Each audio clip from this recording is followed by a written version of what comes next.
Hey guys, how you doing? It's me, Tom Cousins here, and it's Good Friday. On that note, a couple of my mates asked me, what's Good Friday all about anyway? So I thought I'd give a very brief explanation of one of the ways I've tried to understand it, bearing in mind that we have been debating about this for like millennia. So let's get into it. First question for you guys. If God were to exist, what might he be like? So I would say if God were to exist, I would hope he would be perfect. I would hope he would be good.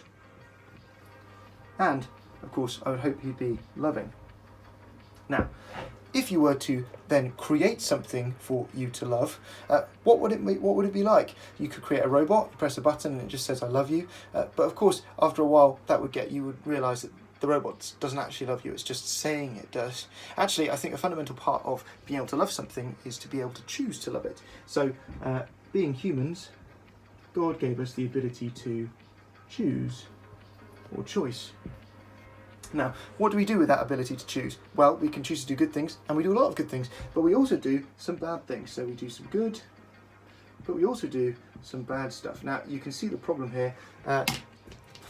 There's a perfect being up here who's good and perfect, and down here there are beings which are not perfect, which are bad, and this creates a wall, a barrier between us and God. Now, how do you solve this problem? The first option, and this is the option that I think a lot of people go with, is they believe that they can get betterer. So basically trying to become perfect, striving towards perfection. Now, you can probably see the problem with this. Ultimately, perfection is a very difficult thing to attain. If you've met anyone who has become perfect, I would love to meet them. I've never met anyone like that. The other option is, of course, that God comes back down, which is exactly what happened in the case of the cross.